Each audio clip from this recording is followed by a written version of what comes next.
Okay, my name is Jim-Satola. As many people in this editorial board, or at least some, may be aware, and certainly voters, this is not the first time that I've run for common pleas court or for a judicial position. I am running, frankly, because ever since the time that I started law school, even before I graduated from it, truthfully, being a judge is really where my heart has been. I will say somewhat as a short-term answer that what I'm most concerned with is trying to find the right answer instead of necessarily the winning answer. When I was in law school, I was quite involved in maybe perhaps some of the theoretical courses and the trial courses, and then I began my career as a clerk to a federal judge, perhaps even a legendary federal judge here in Cleveland, John Manos. And even throughout my career have always been interested in, frankly, I don't know if you call it the science, or trying to find the correct answer, trying to find what is truly the right answer, and understanding both sides of a problem, I think makes you a more effective lawyer, and I think it also is something that is true to my temperament. So, I find myself running against another good candidate here, so this is not the motivation that I have in certain races that I have before. So I have run before, most prominently against Bridget McCafferty in 2010, and that was a conscious decision of the citizens of Cuyahoga really should and need to do better than that, and many people might have been afraid to enter that race, but I believe that the citizens are entitled to it and to give them a choice. So I've spent 27 years. I graduated in 1989. I think establishing my credentials as an intelligent, concerned, and as a lawyer that is someone who tries to understand an issue and truly tries to be fair. I think that's actually something that many lawyers do not focus on, is they just understand their own position or seek to advocate their own position and not try to understand the other side. And truly the correct answer is often some portions of one side and the other. And so, as I was saying before this interview, I actually was not, I entered this race on essentially Thanksgiving. That is, that I went to the Board of Elections on the day before Thanksgiving to pull petitions. So it's something I've always wanted to do. Past experience has been somewhat disheartening to see what has occurred, especially in, say, 2010, but some in 2012 too, or even 2006 when I ran against what was essentially Christine Russo. But it came down to self-examination of, this is really what I want to do, and the only way that it could happen is to enter the game. So I decided, let's just keep on pursuing it. What is the nature of your current practice? My current practice right now, I would have to say, is still active in the legal community, but almost all volunteer work. I'm a national officer of the Federal Bar Association. I'm what's called the Sixth Circuit Vice President, which means that I manage all of the Federal Bar Association chapters of Michigan, Ohio, Kentucky, and Tennessee, which comprises the Sixth Judicial Circuit of the federal courts. I'm also active nationally to that, such as I wrote this year's moot court problem and just finished completing what is the bench brief, which will be in D.C. in a couple weeks. So how do you earn your living if it's all volunteer? Truthfully, while I was with Squire Sanders, I was someone who was quite prudent and put away a fairly comfortable amount of money into retirement plans. There is a provision where you can, if needed, draw early on that. It's getting somewhat personal, but truthfully, I've decided one of the things that I always wanted to do when I did that was I somewhat knew that this isn't really what I wanted to pursue. So I always had in the back of my mind of putting aside enough that if I ever wanted to leave what I was doing, if it no longer satisfied me, to be able to do it. So quite frankly, my earnings right now are from, I guess, past earnings that I am drawing early on. Because I always felt, frankly, that in the future, whether it's on a state court or on some kind of federal position, that things will work out. And so I was fortunate in planning ahead, and I guess I'm glad that I was that well planned to be able to fall back on it. Okay. I do have a unique set of skills that I would bring to the Court of Common Pleas. I've been involved in the criminal justice system and the courts for over 20 years. I started out as a probation officer. I was a bailiff for a judge in the Court of Common Pleas. I have an office located at 116th and Buckeye, where my family's been practicing law for over 40 years. I'm also the prosecutor in the city of South Euclid for the last 12 and a half, almost 13 years. It is a trial court. I am a trial attorney. I am in the court every single day. I have tried everything from misdemeanor cases, and I've litigated capital murder cases. I have countless jury trials, and I would say well over 200 trials altogether. This is a court that I've known very well. I know the ins and outs of, and as a business owner, as a prosecutor, as a defense lawyer, I think I bring a different perspective to some of the judges that we have now. A lot of them have come from the prosecutor's office, and I think as a defense attorney and a business owner, and also having a bit of the prosecutor background, again, I bring something different. And more importantly, this being a trial court, I think it's important to be a trial attorney. I am ready to go. This is not a learning curve. This isn't something where I tell this board I need time to figure out how to conduct a trial. As I stated, I'm in trial all the time. I'm in the court every single day. And so I believe that there could be room for improvement on the bench. I think a different perspective again, and that's why I'm seeking this office. I've been seeking this for about 2 years now. I've been working on this, and obviously it's coming down to the wire here, but that's why I'm running for office.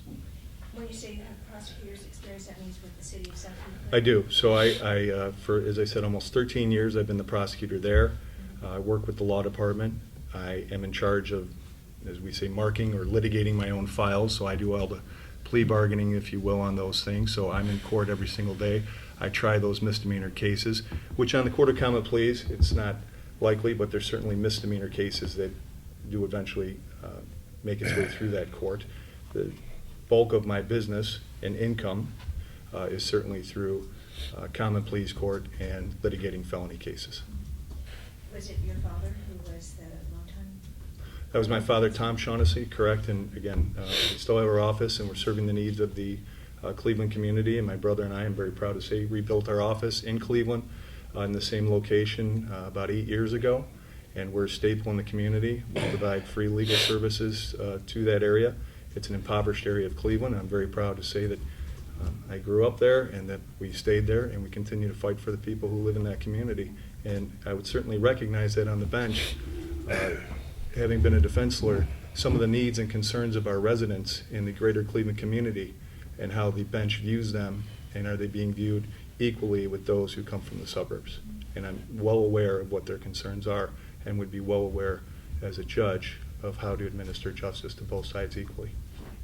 Okay, I'm Joseph-Russo, and I'm running for Common Pleas Court General Division. I've been an attorney for 28 years. First 12 years I was with the County Prosecutor's Office. I was hired by John T. Corrigan, and then served also under Stephanie Tubbs-Jones, who promoted me to a supervisor at juvenile court for the last 6-7 years. During that time at juvenile court, I was also in charge of training new prosecutors in trial advocacy. Some of the judges who currently sit on the bench, I helped train, when they first started out. I was a judge for juvenile court 14 years, 7 years as administrative judge, which is the longest tenure since the court expanded to 6 judges for any of the judges to be administrative judge. My record as a judge and the improvements made at the court are numerous. I have extensive experience in criminal law. The past 2 years I've been handling bankruptcies, criminal defense, and civil matters. I bring a perspective of not only being a judge for 14 years, I also have, on the criminal end, worked as a prosecutor, a defense attorney, and a judge. So I bring all 3 perspectives to the bench. Thank you. Now, I did not refresh my memory on the judge for yourself ratings, but I believe that Mr. Shaughnessy, you got the high, oh, thank you. Yes. The higher rating. I just wondered, Mr. Russo, you were not recommended by one of the bars, and Mr. Satola, you got only good and adequate ratings. I wonder if you could, I know that some people see this as a popularity contest, and sometimes if you have prosecuting experience, they dig you down a little bit because it's many of them are criminal defense lawyers who are voting, but, and we're aware there's some, we don't base our decision on this, but I did want to hear your kind of thoughts about that. Start with you, Mr. Satola. Okay, I support the judge for yourself process. I always have. I find it interesting in that I have appeared before the judge for yourself committee on 3 other occasions. Yes, 3 other occasions, and have at times been rated excellent. And have, when I ran in the race in 2010, I believe my cumulative score was either 3.5 or 3.75.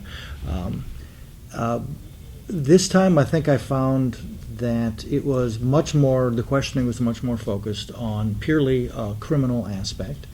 And I do wonder whether at times for people who are the rating commission, whether unintentionally, but perhaps there might be some comparative aspects to that. So here, such as with the Cuyahoga Criminal Defense Lawyers Association, which has never given me any less than a good rating in the past, suddenly decided, even though I have perhaps gained more knowledge in the area, and in fact have even written on criminal issues, to deem that to downgrade. And I don't know if some of that is because I am running against someone who has a good reputation as a criminal lawyer, whether they wanted to make some type of distinction. But, it's an imperfect system. Sometimes it is perhaps a personality contest, perhaps the day, perhaps on what someone wishes to focus on. But overall, I believe it's a good process, and I still support it. I am sufficiently satisfied with the ratings, if that's what they choose to do. And sometimes there's a fine line between good and excellent. Not downgrading the excellent, but the fact that I don't consider the good rating to be a bad rating by any means. So, long answer to perhaps a short question, but I support Judge for Yourself. It's a good process, and I'm glad that we have it because it does allow the voters to at least take that into consideration and do with it whatever they may. Related to that, your opponent on your right, Mr. Johnson, mentioned you've been involved in some of that 200 trials, some of them, and on your left, a judge with 14 years experience, presumably presided over more than that. Does that put you at a disadvantage, do you think? I'll say no. One, sometimes you have to be defining trials. I mean, I've been involved in one case that lasted 13 years that took me to, federal courts in Missouri, New Jersey, California, state court in California, and other related cases. I've tried cases all around Ohio in the common pleas courts. I was essentially Squire Sanders and Dempsey's eminent domain department, and one of the things about that practice area is you actually go to trial on most of your cases. I was able to settle many of them, but I was able to try a number of them. But I guess if you wanted to look at it that way, I also, after leaving Squire Sanders, was hired as a hearing officer on the Cuyahoga County Board of Revision. What some people may not realize is I was hired as a reform effort person. When I saw what was happening in the Cuyahoga County corruption scandal and people being essentially thrown off the Board of Revision, I wrote to then Commissioner Peter Lawson-Jones and said, I just left Squire Sanders and Dempsey, where I was for the last probably 15 years, its eminent domain department, and was considered its Ohio expert in the examination and cross-examination of real estate experts. And I have in Martindale-Hubbell peer review ratings, I have a rating of what is called preeminent. AV preeminent, which is the highest 5% that you can get, which means not only skills in the top rating, but also ethics among the highest in Ohio. So going to the commissioners said, you have a problem. Here is someone who is an expert in real estate valuation and has essentially unquestionable ethical standards. Doing that, then, if you were to say almost on a muni court perspective, I perhaps had 20 trials a day. I heard 1,800 cases, and in fact, one of the problems they had with the Board of Revision was a backlog where things were not done properly.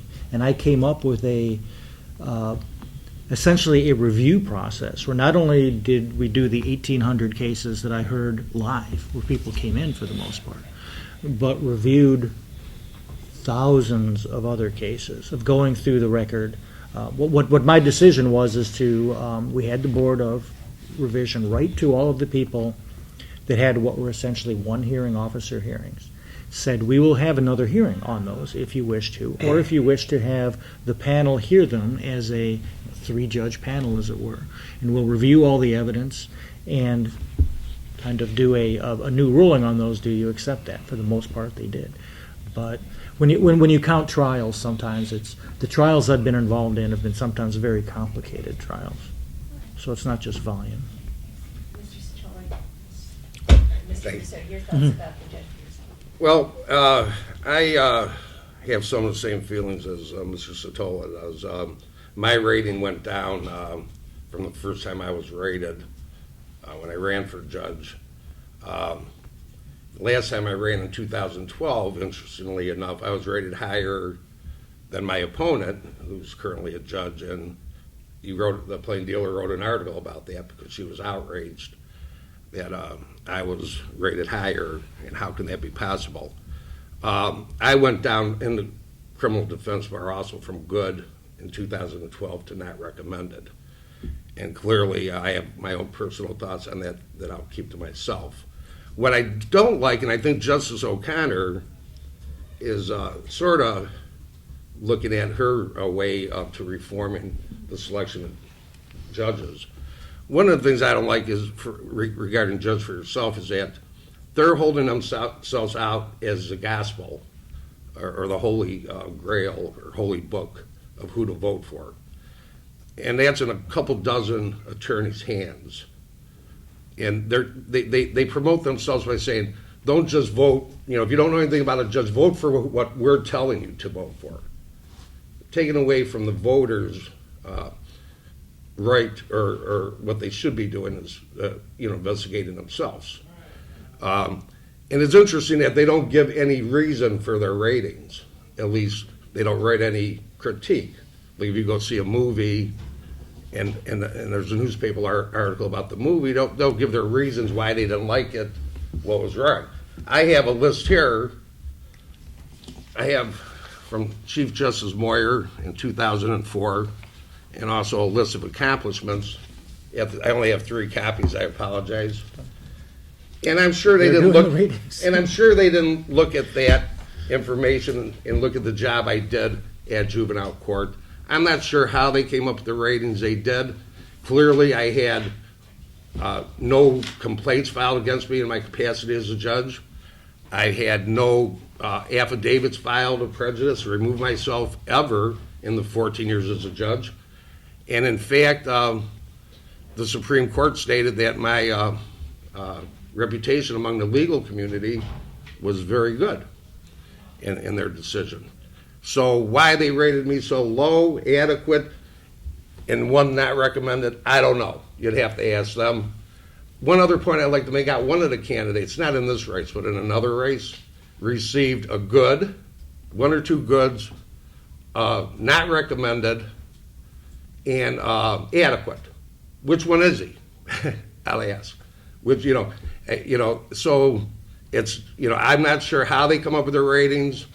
I had very few cases, I think you can count them on your fingers, ever overturned by the Court of Appeals, and that's research that could be done by the association. Years ago, when I first became an attorney, I don't know if anybody here is old enough to remember, they used to send out booklets, the bar associations, because, before the, computer and internet. And when there was judicial elections, they'd have at the back, and every attorney could vote if they, if they knew the candidate, good, average, bad, or not recommend, every attorney had the opportunity to take part in that. Attorneys who practice in front of you, attorneys who know your reputation, and not just a handful of attorneys who are basing their decisions on I'm not sure what. But I would go toe-to-toe in the courtroom with any of the candidates here, and I don't know how they made a distinction that one is better than the other. Thank you. It's my understanding that, judge for yourself, it depends in these bar association groups which attorneys choose to show up, so that it's not necessarily limited. It's only limited by those who make the effort to participate, correct? I mean, it's also- I'm not sure. I don't know. Yeah, I mean, it's my understanding, as we were both there, I don't know, there were probably 100 people there, and I believe at least the Cleveland Bar Association sends out an electronic questionnaire to its entire 5,000 to 6,000 person contingency. So there is an opportunity for lawyer input as well remaining in the process. You did mention Chief Justice Maureen O'Connor's efforts to improve understanding knowledge of the judicial candidates with her new website that has biographical Yes. information. Do you think that that's served it a good purpose or not? Well, yeah, I think it is. It's also limited in how much it could state, on the website, but it's a step in the right direction. And again, out of 4 bar associations, 100 people, that's 24, and that's 24 attorneys from each bar association. And I find it interesting that I would go from a good in 2012 from the Cuyahoga County Criminal Defense Bar Association to not recommended, and I would like to know, what their reasoning and rationale was. Thank you. Mr. Shaughnessy, you were highly recommended. I believe you also have been endorsed by the Democratic Party. What do you think are the reasons for that? Well, and again, I'm not a career politician, obviously. I'm not a judge. This isn't something that I've been doing or my family's been doing for years. But I think that the Judge for Yourself is an excellent program. I think that they evaluated candidates. They had all our written materials. I sent in 75 pages. They know our background. They know the lawyers who are in the courts. I don't know a lot of members from the Ohio Women Bar. I don't know members from the Cleveland Metropolitan Bar Association. But certainly they have a set of factors. And this isn't, I think they looked at me because I had the Democratic endorsement. And I don't think they looked at me just and said, he's a criminal lawyer, so now we're going to give him an excellent rating. We're going to knock the other 2. I don't know what their scale was.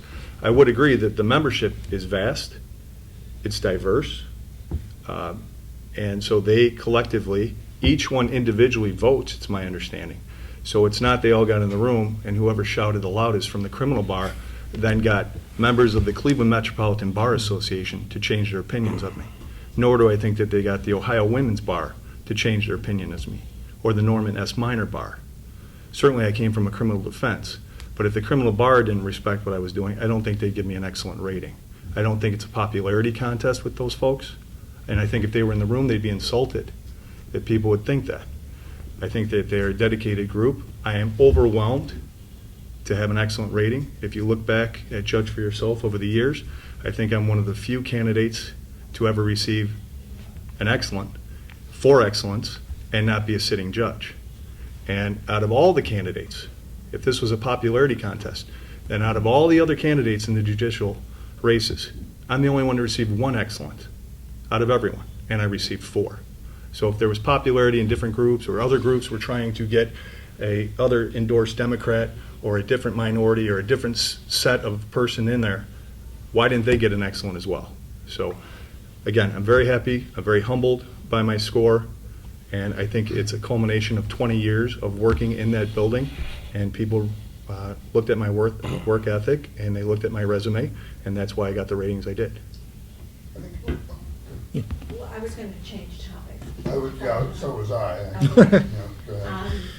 One of the things that we're quite concerned about is judicial system reform, something that the prosecutor's office and the judges have been at loggerheads over for quite some time, you know, preceding the current administrative judge, preceding the current prosecutor, preceding the current county executive, yet they're all kind of mixing it up still.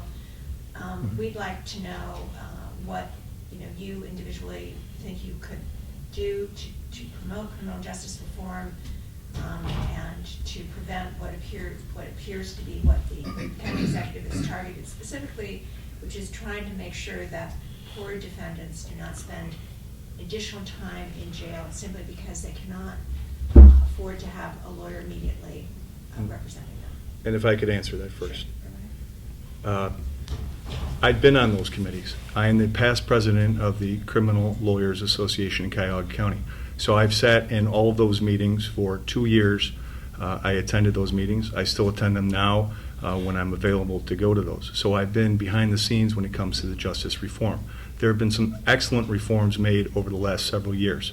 We are moving cases, and as a municipal prosecutor, I am front line when it comes to the initial appearance. So what happens is, for the board's education, if you were arrested, say, in South Euclid on a felony, you'd appear very quickly in the municipal court.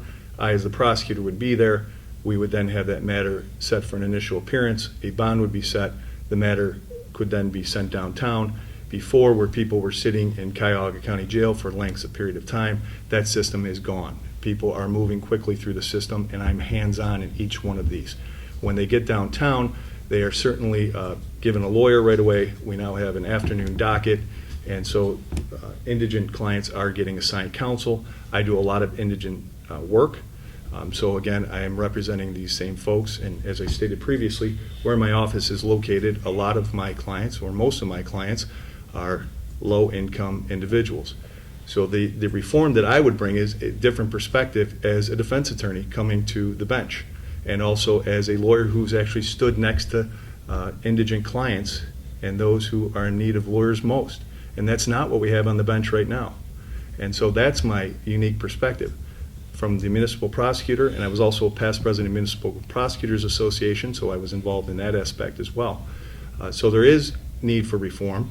I think we're doing a very good job of, I don't want to say moving people through the system, but we're moving cases through the system at a good rate. But again, we shouldn't just be pushing these. These are not widgets. These are individuals who each have very important things in their lives. Some have said, well, it's only a felony 5, move it through. Well, I can tell you, standing next to a young fella, that his first felony 5 is the most important felony. Because once you have a felony on your record, it's going to be very difficult for you to ever get a job. So when I do hear the county prosecutor and others say, move those felonies through quick, they're just low-level felonies. The impact on one felony 5 on a kid from my neighborhood, he'll never get a job. And I've spent, on a side note, I've spent a lot of time working with common pleas judges, local pastors, the prosecutor's office, Bob Tobik's office with the public defenders, and I put on several expungement seminars throughout Cuyahoga County to try and alleviate that problem with having these low-level felonies on the record. And as a judge, I can assure you, I would be promoting expungements, and I would also always advocate, and I do as the president of the criminal lawyers and as a lawyer with younger individuals, to try and have, if there has to be a felony, make it a felony that's an expungible offense, if possible, so that we're giving people a second chance. But I do agree, and I have been directly involved, maybe unlike others in the room, in all those meetings that you speak of. And I will continue to be involved as a judge. And I do think there's a lot of bickering going on still. Obviously, I see it every day. Take a deep breath, and everybody try and get back to the table so we can get some positive changes. I'm sorry, and felony 5s would be what kind of? So felony 5s could be a possession of drugs. It could be a theft case. It could be those type of offenses. Where, and sometimes people will say, well, that's just a felony 5. We don't need to be working on these for 30, 60 days. That's crazy. Just walk in. If they have the evidence, move forward. That felony 5 is the most critical thing to that young man or young woman and his potential to ever get employment. So we have to, while we have to be conscious of speed and cost, we have to be conscious first and foremost about justice and the long-lasting effects that we're going to have on the community. Felony 5 would be the lowest level. It is, I'm sorry. So felonies, Yeah. you have felonies of the 1st degree, and again, I handle everything from capital murders down to misdemeanors, but felony of the 5th degree would be the lowest Then you have felonies of 4th degree, 3rd degree, 2nd degree, and 1st degree.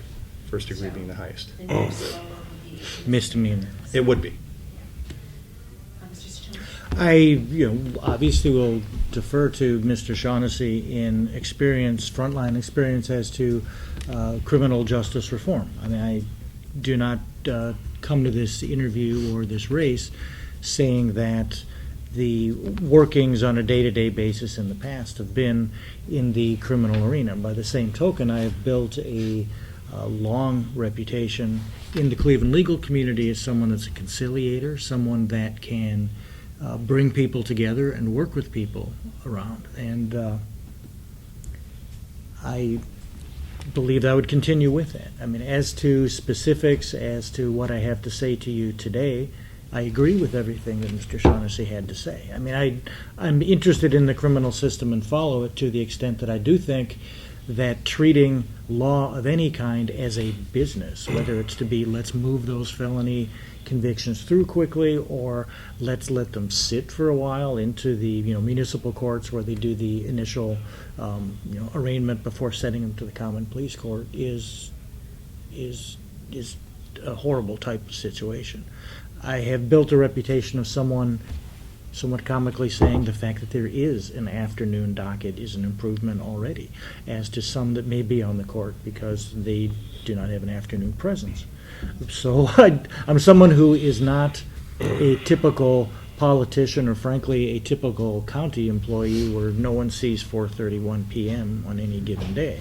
I will have to say, when I worked at the county administration building, if it got to be 4:35 and I was still doing things, it was me and the security guards. And that's something that just a reputation may be coming from a long-standing and fairly demanding private practice, is the ability to stay with something and work with it 24 hours a day. Is something that I do bring to that. And I think a reputation of getting along with people, of intelligence, and being able to work until something gets done is perhaps my greatest extent to bring to that. Thank you. I, too, served on the Cuyahoga County Criminal Justice Service Board in my capacity as administrative judge for a number of years. Clearly, all the pertinent players need to be working together on this reform, and I'm hoping and I believe that's going to come to pass. My part, if elected, would be to try to encourage the other judges and the administrative judges to somehow get back on the committee and work together with the county executive, the county prosecutor, et cetera. Three things I think that are really important. The early case dispositional docket needs to be reinstituted and utilized more. The central booking of the defendants at municipal court when they're first arrested, or in the county where you have the municipal prosecutor, county prosecutor, and the police involved, to set a reasonable bond early in the process and possibly even assign the attorney who's going to represent the defendant at the municipal level before the case is bound over, rather than waiting to the arraignment to assign the attorney. That's a week or so possibly in lag time. Another thing I'd like to see would be the defendants who are in the jail to expedite those cases in some meaningful way. One suggestion would be possibly, we did this in juvenile court, and I believe it could work effectively as well in the common pleas court, is to have some magistrates. Most criminal cases do ultimately plead out, and especially the lower level felonies, the felonies 4 and 5s, if a magistrate is there to handle that first pretrial, we have a couple magistrates. While there's a cost of hiring magistrates, when you look at the cost of possibly getting the defendants out of jail faster and getting them to either prison or probation faster, it'd have to be weighed, the cost benefit, of course. And of course at this point I wouldn't be able to tell if it'd be cost effective or not, but it's something that could be explored. And that would also then free up the judge's time to handle the more serious felonies and the civil cases maybe in a more in a faster manner. I think there needs to be uniformity too in the charging. Like some municipalities, if there's a residue drug case, they'll keep it at the city level, some will indict it. And I think, that's just in fundamental fairness. There should be some form of uniformity between the county prosecutor and the city prosecutors in deciding that it shouldn't be by suburb situation. Another thing I'd like to see is an increase in, people wait in jail 4 or 5 weeks to find a bed for residential treatment.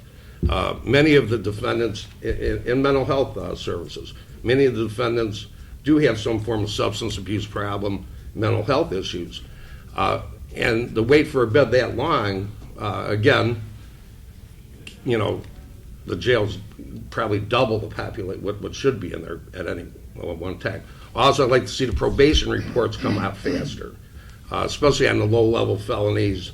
The majority of those, especially first offenders, second offenders, would probably be getting probation and with very similar terms. So I don't see any reason. We did this in juvenile court. We took a break, and they're doing it now. They take a break from the courtroom right to the probation, come up with the report within 2 weeks, instead of waiting 3 or 4 weeks, which is kind of routine for sentencing after a plea or a conviction. Thank If I you. may, can I touch upon that just for a moment? Certainly, I think that some of the thoughts that Mr. Russo has are good intention, but they're not accurate.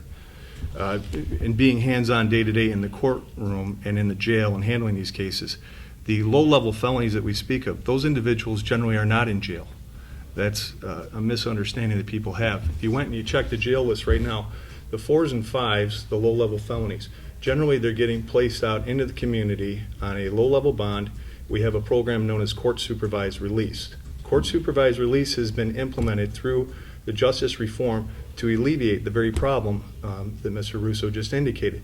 So you have now a team of working with the probation department who is monitoring drug testing and also having them report in during the pendency of their case to alleviate the low-level felonies from being in. The individuals that are generally in our county jail now are the higher risk, higher bond types of individuals. So if you went to that list and said, well, we should get these folks out, which one? Which one would the community be happy giving a personal bond or lower bond to? The other issue about having a magistrate, and I'm confident there are 34 judges in the building, and having no offense to anyone particular, I think they can certainly take some pleas.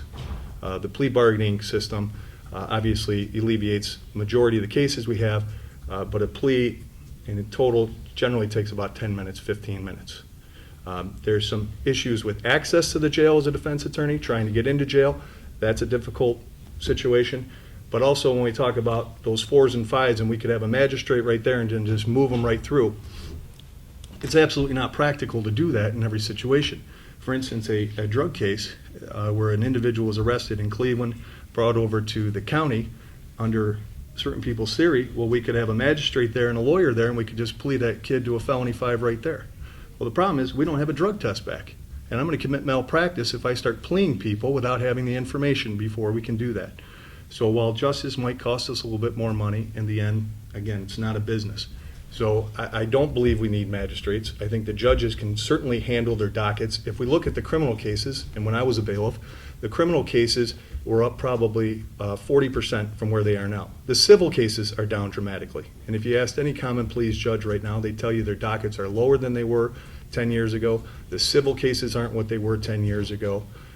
We're moving cases as quickly as we can through these systems, but there still has to be fairness to the individual who is being accused. We haven't one time talked about that they're innocent. And so, and there's a lot of them who get arrested who they don't have all the facts for. But the system is not working that way. There is a whole policy in place. We also have electronic monitoring. I could go on about all the different programs we have. I am mental health certified. I also help create the mental health docket in the South Euclid Municipal Court. So I represent a great deal of individuals who do have mental health issues. I will agree with Mr. Russo, we need more facilities.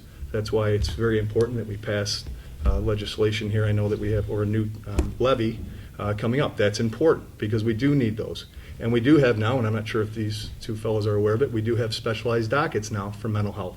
So we have mental health judges, and we have lawyers who are certified on the mental health court. They must go through training, and again, I am one of them. Yes, I was aware. And we also have a veterans docket now. We also have drug court. We have a variety of programs to address those low-level drug individual cases. And obviously, I'm a proponent of all those, not only as a defense attorney, as a prosecutor, but it makes good common sense for our total judicial system. My question is sort of tangential to that. I think it's interesting that the three of you come to this race from pretty different perspectives. Your Mr. Shaughnessy's experience is mostly defendant, defending criminals. Your Mr. Satola is more civil, and Mr. Russo has been in the prosecutor's office and a judge, and you do have different avenues to it. And I wondered, you're all after justice, but everybody's idea of justice, may be a bit different. So, you've mentioned a few times about your consideration for the defendant and the innocence and all. But a prosecutor, with somebody who's spent a lot of time as a prosecutor, might have a different view. And I wondered if you guys could speak to what kind of a judge each of these experiences produces.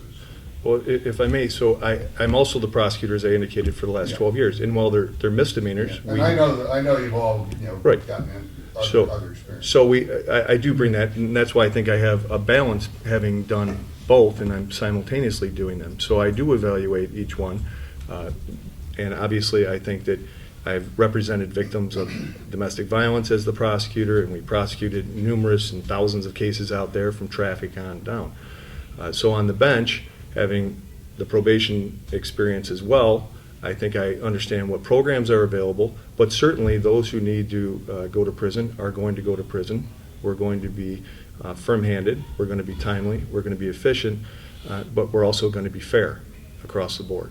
And I think that's important, and so I do have enough experience on the prosecutorial side to bring that to the bench as well.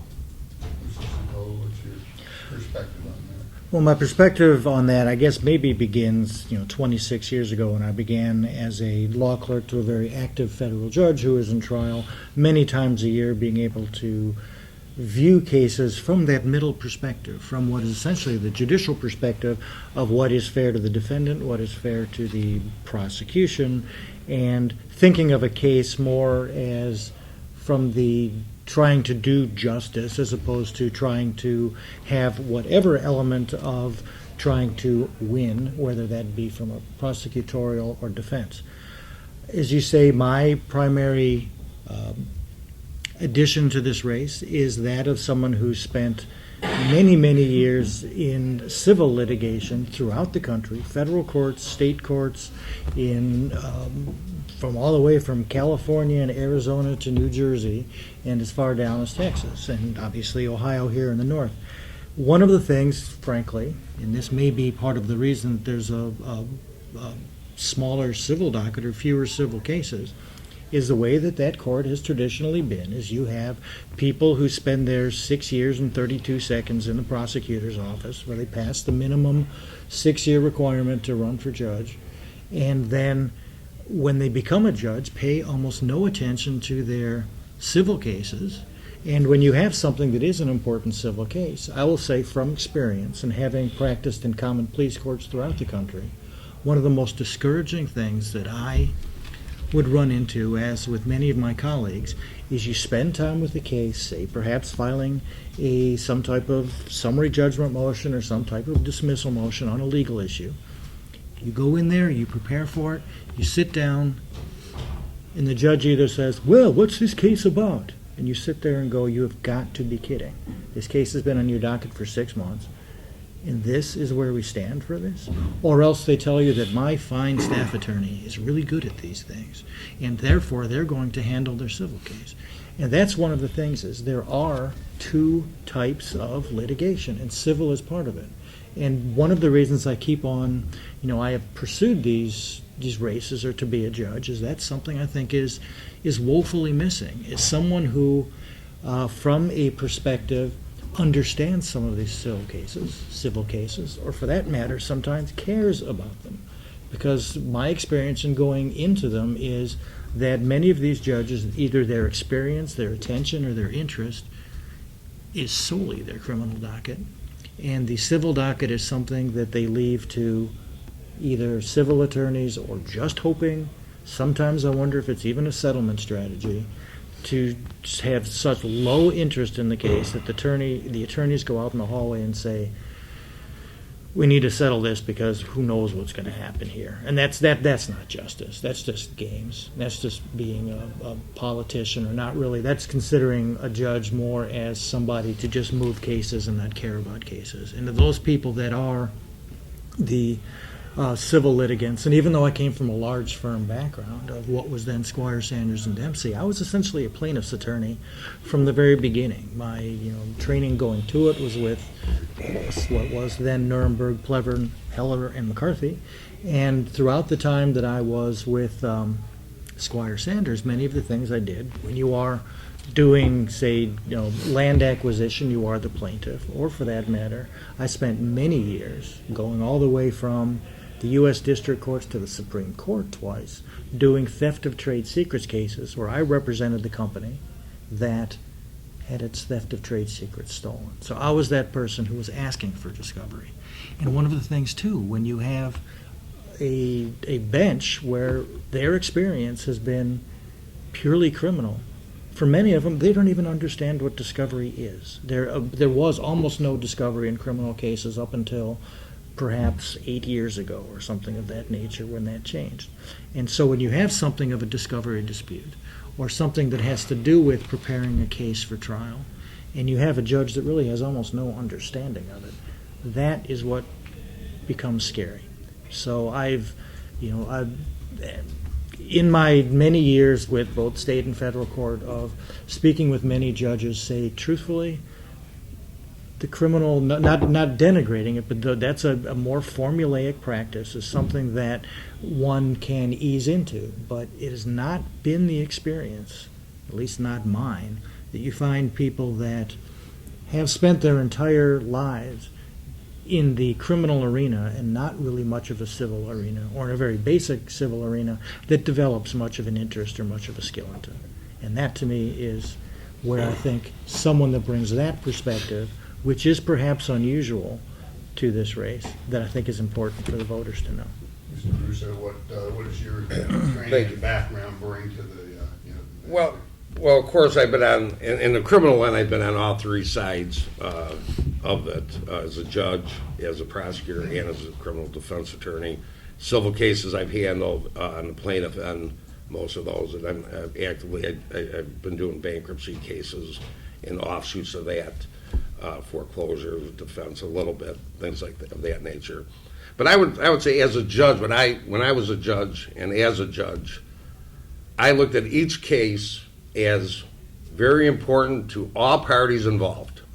This was their day in court. This is their case. Whether it's a $2,000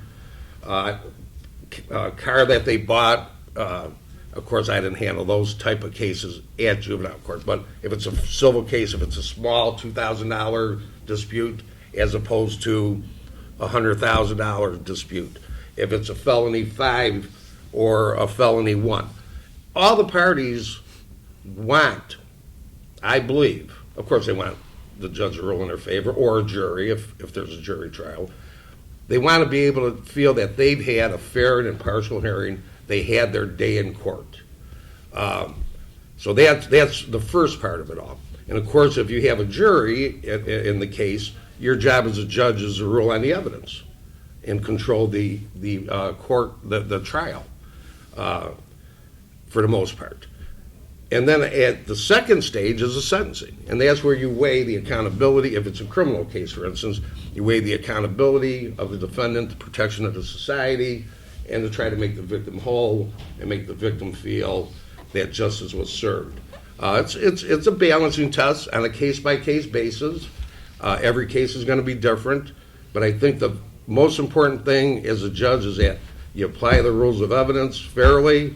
You give everybody an opportunity to a fair and impartial trial, and then when it comes down to possibly sentencing in criminal cases, that you make, you listen to the recommendations of the experts that are given to you, and then ultimately the decision rests with you based on the law as to what sanction you're going to impose. Thank you. Oh, I'm sorry, I wanted to go back to Mr. Shaughnessy. Mr. Russo in his statement says that he wants to advocate for some form of early disposition court and central booking system. Are you saying that you're afraid that, for example, early disposition court might move too fast and might saddle people with felony fives that could ruin their lives? Is that what you're saying about that? What I'm saying is this: we've done some of these. In Shaker Heights did a pilot program. Lakewood has done a pilot program, and some of the things that were discussed were not working. So what the system that we have now is working, which is we have an initial appearance. There was a federal mandate that came down that said you got to move these cases. So the courts are doing that. So again, what happens is the initial appearance. A bond is set, there's a lawyer there, the case then is either resolved on a misdemeanor level, where I have met with the county prosecutor's office, he has gone around to every municipal court and said, I'm giving you the discretion. If it's a check case, for instance, that's just over the margin of a felony, we're in a better position in the misdemeanor court perhaps to get the restitution to the victim. They don't have to go downtown, they don't have to pay for parking, since we don't have any parking downtown anyways. And then try and get up into a busy courtroom to try and find the courthouse and the judge. So what we do then is I say, Mr. Business Owner, here's your check. You have to drive about 2 blocks away. Here's the case. We resolve it as a misdemeanor. Those cases are resolved that way. The other way that happens is if it's a felony that cannot be resolved in the misdemeanor court, they have a long record or there's some other factors, it goes downtown and it's set for an initial hearing. And those are conducted at 1:30 in the afternoon on the 12th floor of the Justice Center, to see if those lower level cases can be administered through the EDC, it's called the Early Disposition Conference, with the prosecutor. If it can be resolved there, we do not go by way of indictment, we go by way of information. So we don't have a grand jury involved, so we're saving time there. There's lawyers that are appointed, there's lawyers that are on hand, they don't sit in county jail awaiting a knock on the door from who's my lawyer going to be. That's not what's going on here. Central booking, we've talked about that, and I've been in those programs and conferences. The issue with central booking is if an individual gets arrested in North Olmsted, who's transferring that individual down to central booking? You're going to need 2 police officers from North Olmsted to transfer that individual. Has anybody talked to North Olmsted Police about taking 2 cruisers off the street to take a low-level felony off of there? Has anybody talked about the cost of a central booking? Has anybody talked about who's going to be staffing the central booking?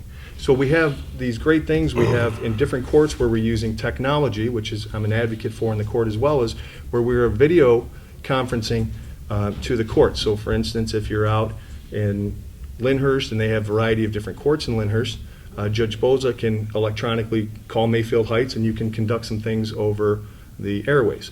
So I don't believe it's a necessary cost at this point. I think that it is effective the way we are, but certainly we always should be concerned about just rushing something through the system without having all the facts. I don't think it's asking a lot to let's have a police report. Let's have the results of a drug report and make sure what they purport the crime to be actually happened. Do we have time to actually talk to our clients and get the full story? And on the other side, to address the question about the victims have rights to be there. The victims need to be present. The victims need to be notified. There are services available for the victims as well of crime. And so I think the pace we're on now is working. I think if you ask the judges, we're moving at a good pace. This isn't the days of sitting in jail for long periods of time. Those days, I think, are over. In terms of central booking, I just wanted to follow up on that because I believe in an earlier interview, we were told that the county was picking up these defendants, suspects, to transport them downtown but that service was ended because of budget cuts. Am I remembering that correctly, or? Part of that pilot program, I believe, and that's what it was called, the pilot program, I see. that had happened some time ago. And then I think, again, because of the cost and everything else. But we don't seem to have that issue. But to say we're going to have court 24 hours at 2 o'clock in the morning, we're going to run somebody downtown, there'll be a lawyer there, and we could have a magistrate there and say, hey, buddy, it's only an F5, plea to this today, and you can be out in the morning. Well, that's pretty enticing to an individual. But some of these folks are under the influence of drugs or alcohol. There's a lot of other factors to be played in. So I think the entire judicial system, which is maybe more than what this forum's for as a judge, but the entire system is just take a deep breath. It's going okay now. Sometimes you can only go as fast as you can go, and making sure that all rights are protected. And so that's that. I hope that answered your question. Go ahead. So I did want to ask about the commercial docket because, this is of concern to a certain class of litigants in Cuyahoga County, and it's also an issue sort of if you will, governance in common pleas court in Cuyahoga County versus how the Ohio Supreme Court sees it. Mhm. So basically, as a result of this, Cuyahoga County has lost its commercial docket. So I just wondered about your perspective on that, whether you think it's worth getting it back, and so what common pleas court in Cuyahoga County should do to make that happen. Mr. Russo, Mr.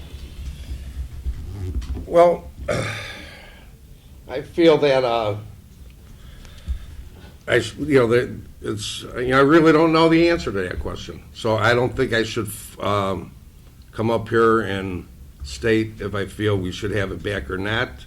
I think it's something that definitely needs to be looked at and examined, and then a consensus made to which approach should be taken on that. Fair enough? That's fair. Mrs. Satola. I think the commercial docket was a good idea in theory. I think in practical reality, in a county like Cuyahoga, it was difficult. One of the reasons why is that it's my understanding that many of the judges saw the commercial docket assignment as a way to appeal to what might be higher level donors from the large law firms, as opposed to having a skill at the commercial docket. I mean, quite frankly, you'd see, here's a commercial docket, and then you see perhaps some of the judges assigned to it and say, this was clearly not done as to who has the greatest capacity for it. I mean, one of the reasons I entered... That's why people were signing up for it, is what you're suggesting. Yes. They get... Judges, so. I mean, yeah, judges wanted to be on that docket, quite frankly, because that was, well, if we're on the commercial docket, then we're going to appeal to the large law firms who might have larger donations. I mean, that really is one of the things when you get to a larger county. But one of the things also is that, I mean, with that I don't think it was particularly working. Now, we did, when that court was instituted, had two judges that I think were quite good at that. When it moved to 4, I, without any thought of that, is thinking that's an unusual choice as to the 4. And it was my understanding as that the other slots were done really more of jockeying to try to perhaps perpetuate their election as opposed to having any natural aptitude to civil cases. But I frankly think the way that it would work is if you were to have judges that actually paid more attention or had more experience to the civil docket. I mean, I think that in an ideal world, you do have a court where all of the judges have an understanding to be able to effectively, adequately, and with interest deal with those civil cases. I think that by a commercial docket, that may be too much in one direction. But I think as an idea of trying to focus the court's attention back on the importance of civil cases is a good one. I'm sorry, did you have any evidence that actually they were trying to get these cases so they could shake down? If you were to read, frankly, articles that were even written in this newspaper when they went to that they said that was a thought on this. I mean, it is not done by... It is my understanding it was not done by a merit selection process as much as it almost was done as a random selection process where people would enter their name into a hat as to whether they wanted to be considered or not. And that, to me, defies the whole concept of how it's done. Yeah. That was the reason that the Supreme Court said no. Can I just say one thing before Mr. Shaughnessy answers, just real briefly? Perhaps we should do like New York, have a civil docket and a criminal docket for common pleas. I mean, clearly when candidates run for an office, there's so many different areas of law, even civil litigation. Criminal, you have your felonies, and they're all pretty consistent. But civil litigation, there's such a wide range. There's asbestos, contract. different types. Even most civil attorneys specialize in certain areas. So to expect a candidate for judge to be an expert in every single area may be a little bit unrealistic, and maybe that is a good answer, is they have, like New York, I believe it's New York State and some other states have judges elected to the civil docket and judges elected to the criminal docket. That's all I wanted to say. Texas Thank you. prominently so. Actually, we used to have that system here in Cuyahoga County, and then we went to the judge's personal dockets. I think it was about 1972 or something. I could be wrong. I wasn't that old in 72, but we used to have that very system. As far as it relates to the commercial docket, my understanding in speaking with the civil litigants, they enjoyed having Judge Richard McMonigal. They enjoyed having Judge John O'Donnell working on those cases. I don't have their experience in the civil arena, so I couldn't address that. I do think it's worth investigating because obviously it's a point of interest. And I was fielded these same questions, and judge for yourself, regarding my civil experience and what I would bring and what I would do with those civil cases since I'm painted with the brush of a defense attorney or criminal lawyer. And the reaction was this: I'm a trial lawyer first. And so being a trial lawyer, I'm continuously in the courtroom with juries, with parties, adversarial parties, and that's what makes a good trial judge. This is the trial court. So while the rules of evidence are the same, I am realistic that the civil rules are different. But the general overall atmosphere of the courtroom is you want somebody with experience in the courtroom, you want somebody with trial experience to be the judge. If some of the other judges choose not to pick up that ball and run with it in the civil docket, shame on them. I certainly would not do that.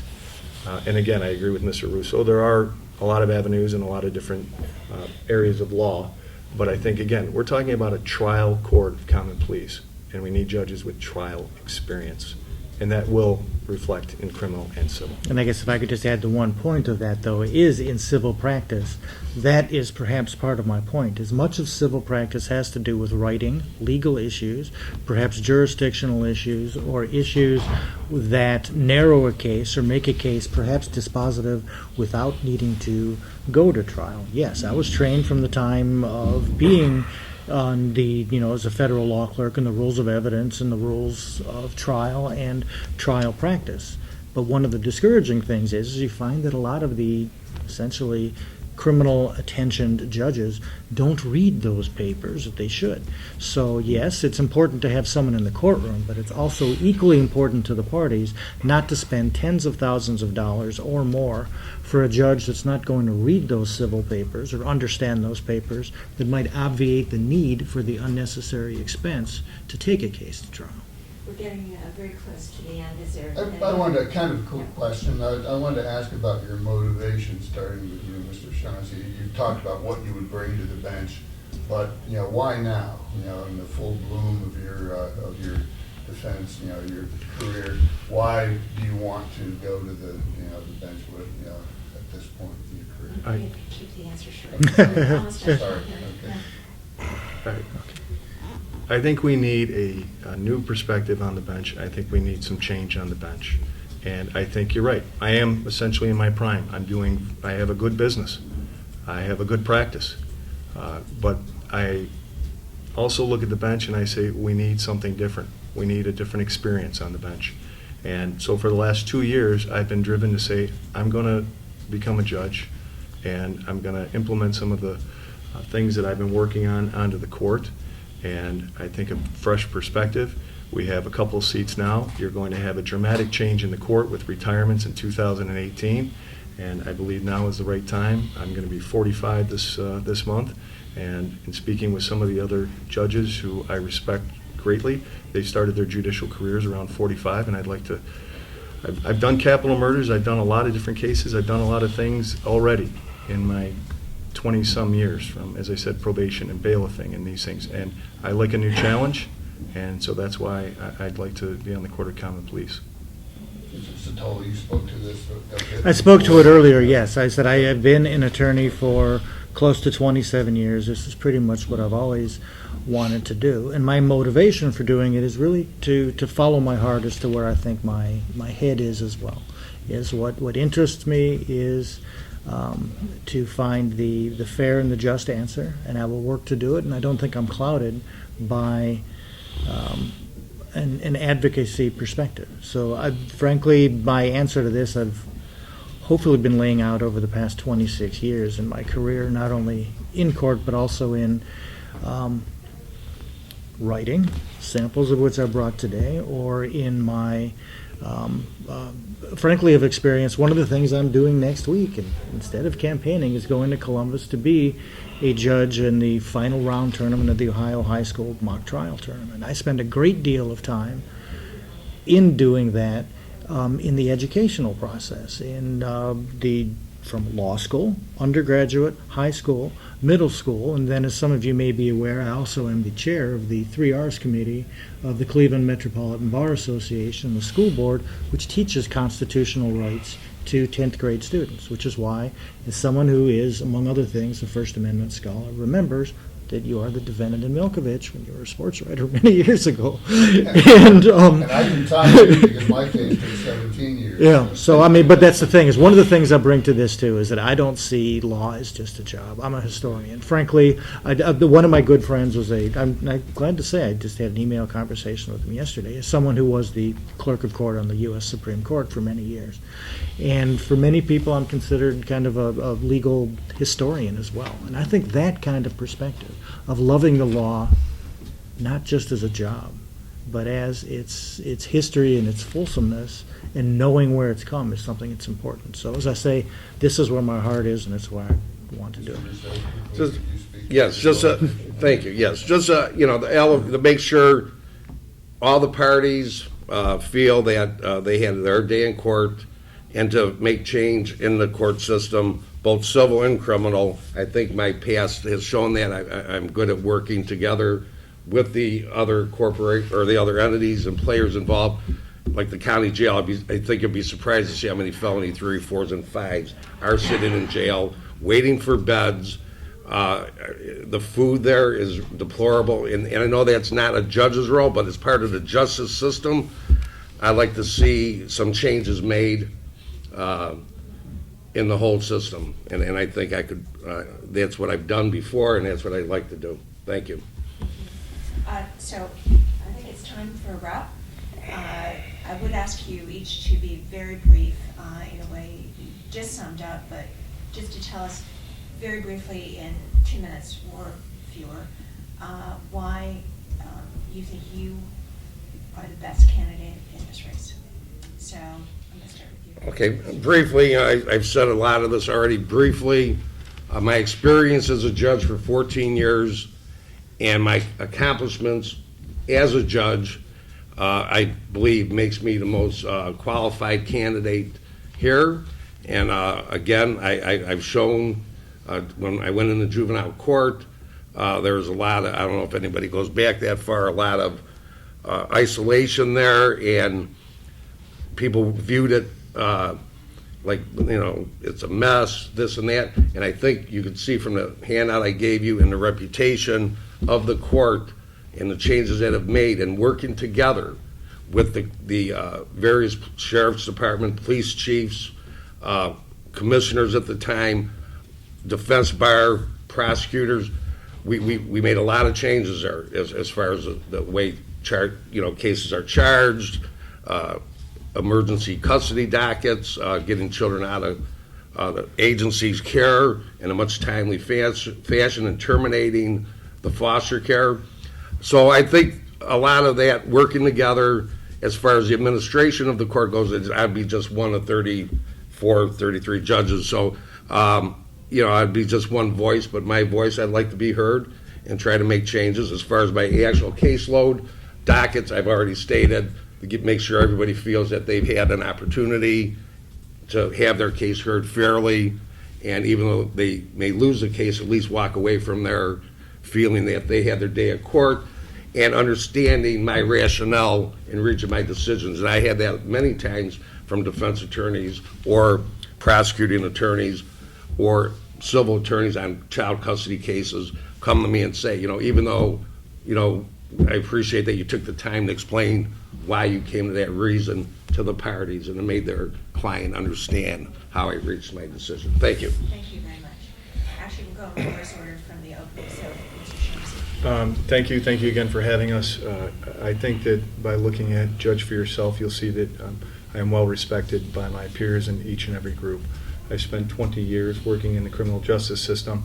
Again, while we have individuals from juvenile and federal court, I am in that court of common pleas, and that's the position we're running for every day. I've been an adjunct professor at Case Western Reserve through one of their law clinics. I have a vast experience across the board, from prosecutor to defense lawyer to being, again, past president of criminal lawyers, past president of the municipal prosecutors. I'm a delegate to the 8th Judicial Conference. I've been members of these panels that you speak of regarding change. So I've been in the inner workings in each and every segment of the criminal justice system. That's why I'm running. I understand, and I know you have done your research onto each candidate, our backgrounds, our histories. I've read your articles regarding that, regarding, let's not vote by names or let's not vote by this. But I think when we look back and we say, what do our peers say about us? What do our peers think of our work? What do our peers think would be the best judges? Again, I was the only candidate in the entire field to receive an excellent, and I received an excellent from all of them. And I think that's for a very good reason. Certainly I couldn't explain them all here within an hour, but thank you for your time, and that's why I'm running. Okay, I'll borrow a thought both from Mr. Shaughnessy and Mr. Russo as to Mr. Shaughnessy here as far as a new perspective, and Mr. Russo as to the vast scope of what is involved in a diverse civil practice. I was fortunate in the 20 years that I was with the law firm that I was with that, unlike many, I actually got some fairly direct and fairly extensive experience in many. I have been trial counsel for numerous of the most extensive bankruptcy cases in the District of Arizona, which I did from probably 1995 to about 2000. I have done, as I said, land use litigation and common pleas courts throughout the state, and have seen how judges handle it in counties that are, Ottawa County, Medina County, Trumbull County, Portage County, Lorain County, and getting that type of perspective in contracts cases, such as the Cleveland Browns case or others. I've had the fortunate aspect of, yes, I actually have been exposed to and have worked in probably almost every kind of civil litigation that there is, and with the criminal aspect, I said, with writing jury instructions for numerous cases, including many where your father was one of the counsel of the criminal defendants involved when I was with the federal court, that I think from a broad perspective, I think I've touched each area, and I think I've done it in a significant enough level that it isn't just a small perspective, but actually I think a fairly broad perspective across the range of legal practice. So what again, to go back to, I think the court needs if not a new perspective, at least it would add to have a different perspective, and I think I bring that to the race, and I hope that the voters believe that as well. So that's my statement.